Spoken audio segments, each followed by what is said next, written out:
Utah Jazz training camp is well underway. It's an exciting and optimistic time for all involved with the NBA season just around the corner. Jazz players have been able to shine a light on how things are going down behind closed doors, as well as changes they are looking to make at either end of the floor. Looking at recent practice interviews, one thing has stood out: the pace in which the Jazz play offensively. The Jazz have been known for running the shot clock down to single digits in a half-court set and using unselfish passing and reliable screen setting to find a good shot at the last moment. This has helped the Jazz control the tempo and frustrate opponents when paired with their outstanding defensive work. However, something that's been highlighted by both the players and the coaching staff is how they'd like to run the ball ahead off of missed shots and live ball turnovers.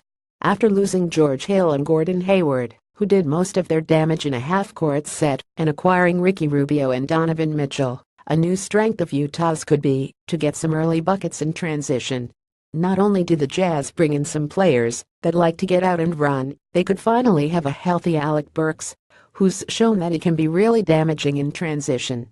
In a post-practice interview with Rudy Gobert on Wednesday, he was asked if he was seeing any big changes in either the offensive or defensive schemes from last year. Rudy quickly replied, "I think we're really trying to push more with the ball. Rubio will be spearheading this new Jazz attack with his outstanding passing." In Utah's open scrimmage at Hill Air Force Base, we saw Rudy Gobert pull down a defensive rebound, pass to Rubio, and, all in one motion, Rubio threw a full-court pass to Joe Ingles on a dime. So that's obviously something the Utah Jazz will look to add to their offensive arsenal. On another note, Jazz fans have spent a lot of the offseason trying to figure out possible rotations for the upcoming season. Since the added depth has created a logjam at almost every position, it could have gone a number of different ways. In Quinn Snyder's post-practice interview on Wednesday, he said, "I think we'd like to keep Joe Johnson more at the 4. So we know now that after Gobert, Favors, and Johnson have taken most of the minutes between the power forward and center positions, Jonas Jerebko and Ekputo could have a hard time finding minutes." It also shows that the Jazz want to utilize their small ball lineup to greater effect this season, and Burks, who's coming back from injury, along with Dante Exum and Donovan Mitchell, could spend a lot more time on the hardwood.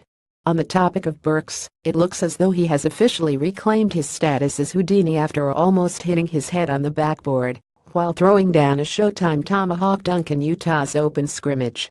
It wouldn't surprise me at all to see Burks getting a lot of court time right off the bat to start the season.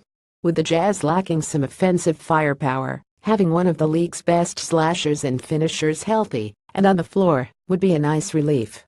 For those readers currently thinking about how ISO Joe at power forward changes their homemade rotation, here's what mine looks like at the moment. Point guard Ricky Rubio 30, Dante Exum 18, shooting guard Rodney Hood 12, Donovan Mitchell 20, Alec Burks 16, small forward Joe Ingles 24, Rodney Hood 20, Thabo Sefolosha 4, power forward Derek Favors 16, Joe Johnson 20, Thabo Sefolosha 12, center Rudy Gobert 34, Derek Favors 14. Of course, there are a lot of factors that come into play, like health, whether they need an extra boost offensively or defensively, the opposition, and simply who can get on a roll.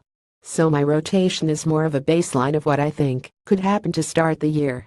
That rotation does look very undersized, with 32 of the 48 minutes being played with Johnson or Sefolosha at the 4, but with Utah's ability to gang rebound paired with the defensive prowess of Gobert or Favors at center, it could still be Utah's most effective lineup. All in all, it's an exciting time to be a Jazz fan, with the team looking to raise the pace of play, and the preseason is just a couple of days away.